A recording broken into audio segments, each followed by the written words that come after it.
guys, welcome back po ulit. At ito na yung isaw na nabili ko.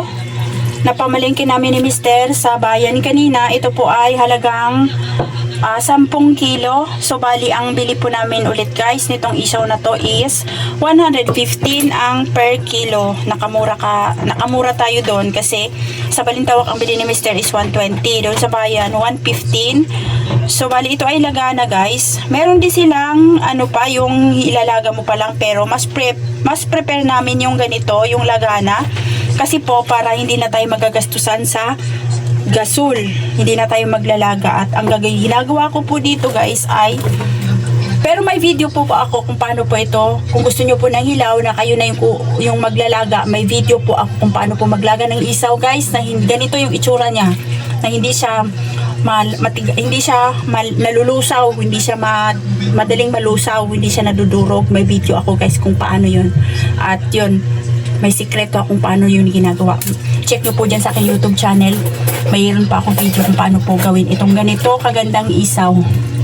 Tapos ginawa ko lang ngayon, nagbumili na lang kami ni Mister ng laga kasi sa dami po ng ginagawa namin isaw, mas para po mapadali yung aming trabaho. Ayan, ipakita ko sa inyo kung paano po ito, kung paano ko po ito pini-preserve guys, para hindi siya masira kasi bukas pa po ito namin gagawin. At ngayon po pala ay day off namin. Wala kaming barbecue ngayon, kaya bumili lang kami ng isaw para bukas. At ito po yung ginagagawin ko. Ito po pala, ko lang sa inyo, dito sa sink po namin na to, sa lababo namin na to, kadalasan po yung iba magsasabi na madumi yung lababo. Kasi naman, dyan po natin hinuhugasan lahat. Pero sa amin po kasi guys, yung lababo namin, hindi kami dito nagtutoothbrush, kaya dito ko dinedirekta ko siya dyan sa sink na yan kasi po marami, 10 kilo. Tapos ito pong lababo namin ay para lang talaga sa paghuhugas namin ng mga barbecue, ng mga plato. Ito lang yung gamit ng aming lababo. Hindi kami dito nagtutoothbrush, kaya malinis po ito. At everyday naman po ako dito sa-sanitize. Sinusonrox ko to everyday para malinis. Tapos ngayon, balik tayo sa ating topic. Ito yung ginagawa ko. Sobrang daming asin. Maraming asin. Hugasan natin yan. Hindi ko na yan isa-isahin. Shoutout po sa video ko na iba, na yung iba nagyayak-yak, nakadiri, hindi daw binabaliktad. Nasa sa inyo po kung gusto nyo baliktarin. Ganito po kadaming isaw, baliktarin nyo yan isa-isa. Baka abutin kayo ng 1 taon o hindi nyo matapos yung 1 taon guys sa pagbaliktad nito. At ulitin ko po, yung iba ayaw maniwala, yung ganitong isaw po, pag ganyan po lumalabas sa isaw, yung puti. Yung puti po yung isaw. Pag hinati nyo po siya, yung ganyang isaw po. Pag hinati nyo po yung isaw, tapos puti po yung lumalabas. Yan po, pasensya na kayo sa akin kuko. Yan po, pag puti ang lumalabas sa isaw, hindi po yan madumi. At yan po yung masarap sa isaw, yung puti na niya sa loob. Yun yung malinamnam sa isaw guys. Kaya hindi natin kailangan baliktarin lahat yan. At naglalagay din ako ng suka. Yan, suka. Hindi ko na yan binabaliktad guys. Pag may nakita lang akong madumi, yun yung binabaliktad ko. Pero pag yung puti, hindi ko na yan binabaliktad. Tapos baking soda. Wala na tayong baking soda. Baking soda. Yan. Yan lang guys, yung tatlong yan. Suka, asin, baking soda. Yun yung ilalamas-lamas ko dyan. Linisin natin yan. Lamasin lang natin maigi para talagang malinis yan. Bago ko yan ilalagay sa ref. Sa ref lang to guys. Ulitin ko po. Ang isaw po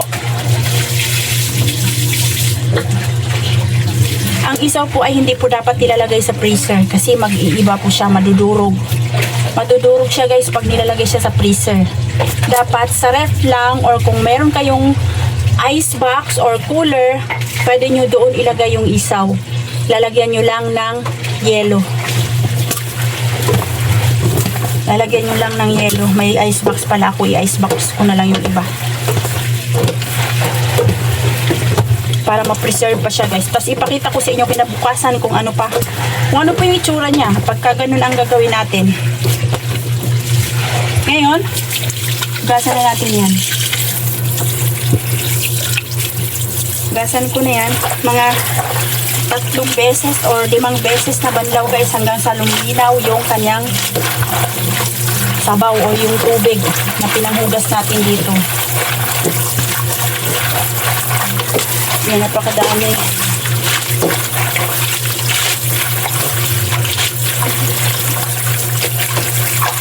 Yan o, ganyan siya. May video po ako guys kung na ganito ang itsura ng isaw, kung paano siya ilalaga na ganito. Check nyo po dyan sa aking channel guys, may video ako nito. Legit siya guys, na ganito talaga yung itsura niya. Yan o, pagka yung lumalabas na ganyan, malinis po yan sa isaw, hindi po yan madumi. Kaya hindi na natin kailangan baliktarin isa-isa. At linisin lang natin siya ng maayos. Ito may ano dumi pa.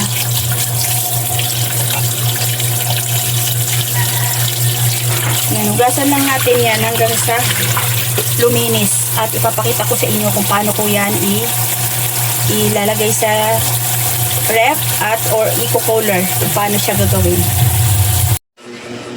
Ngayon po, nahugasan ko na po yung isaw. Ito na po siya. Pinatulog ko muna siya sa strainer. Ito po yung itsura niya. Tapos, meron po ako ditong ice box or cooler. Ganito po. Dito natin ilagay yung kalahati kasi hindi siya magkasya dito. Ngayon, ilalagay ko na siya. Direkta ko na lang siya guys kasi hugasan pa naman natin ulit to bago natin ito i-marinate. May video po pala ako nito guys sa pag-marinate nito. Baka po may magtanong kung paano po siya i-marinate. Yung iba dinediretso po nila sinasabay sa laga. Yung pag-marinate sa akin po, nilalaga ko po muna yan bago yan i-marinate. Ganyan po yung proseso ko. Kanya-kanya naman po tayo ng diskarte pero sa akin po, nilalaga ko po muna yung isaw bago yan i-marinate. Pasok ko lang dito sa loob yung ating isaw. Ngayon po, dyan sa kalahati na yan, maglalagay na po ako ng yelo. Or, pwedeng yung gawa natin na yelo, pwede ring ice cubes.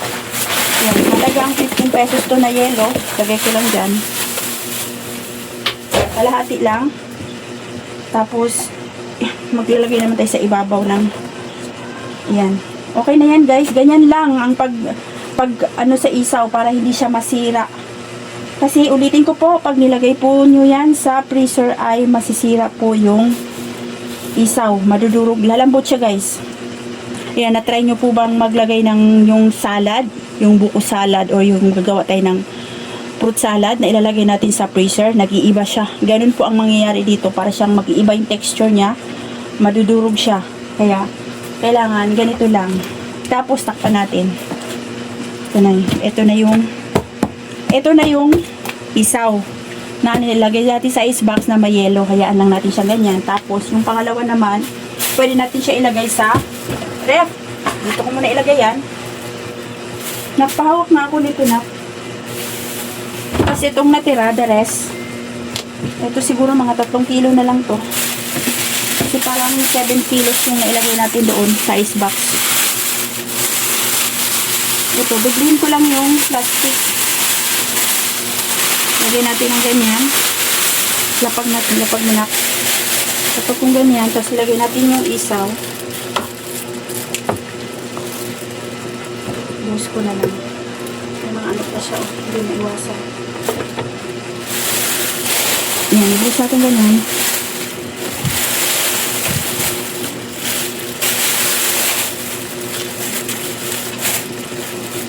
Tapos, ibubuhos po natin yung natira na yelo. Yung natira kong yelo, lagay natin dito sa loob.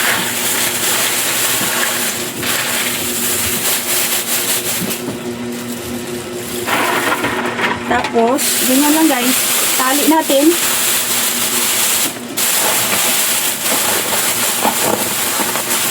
Tali natin. Kahit abutin pa to guys ng mga 1 week or 3 days. 3 days to 1 week, kaya pa ito, hindi ito siya masisira.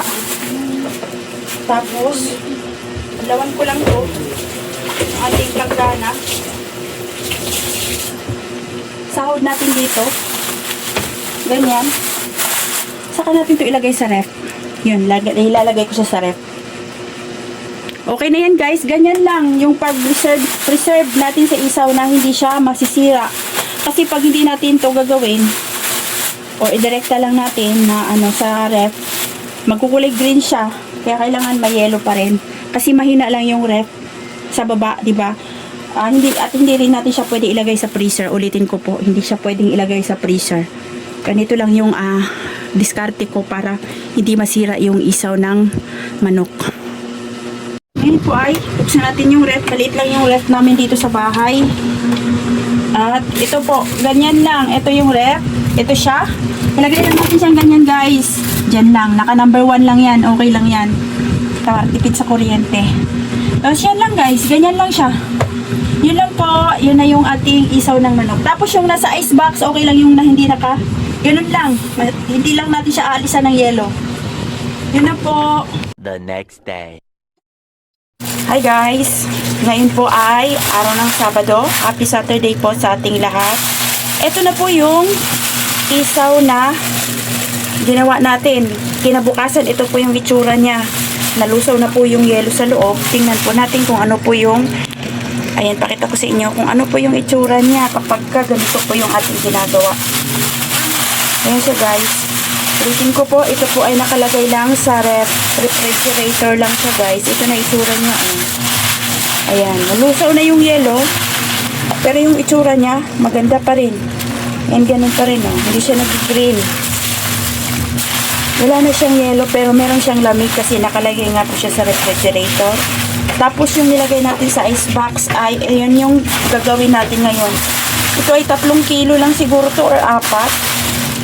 Ayun siya. Mas marami yung nilagay ko sa ice box guys.